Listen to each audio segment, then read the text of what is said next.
Le personnel de direction des CPE du Québec a de la difficulté à recruter. Et les éducatrices revendiquent des hausses de salaire. Elles ont le soutien de la direction car en contexte de pénurie de main-d'œuvre, le marché de l'emploi est compétitif et les échelles salariales dictées par Québec sont peu attirantes. Du premier échelon, lorsqu'ils ont qui passent des entrevues pour du personnel non qualifié, c'est même pas 20 $. C'est pas très attirant. Je pense que la personne peut gagner plus cher si elle s'en va travailler chez Costco ou si elle va travailler chez McDonald's. La rétention est aussi un problème. Plusieurs éducatrices quittent notamment pour le réseau scolaire. On a l'été de congé, on a les relâches, Noël, etc.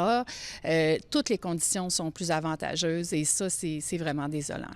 Dans les CPE, on constate que les enfants ont de plus en plus de besoins particuliers. Avec l'arrivée massive d'immigrants ces derniers mois, la francisation devient importante et le besoin d'être rassuré pour ces petits qui ont vécu bien des choses. Ils ont besoin de temps. Ils ont besoin d'être entourés. Et puis, quand l'éducatrice fait ce travail-là avec un enfant, bien, il y en a 7 autres à côté, il y en a 9 autres à côté. Et les éducatrices ont reçu une offre de Québec de 12,7 % d'augmentation sur 5 ans.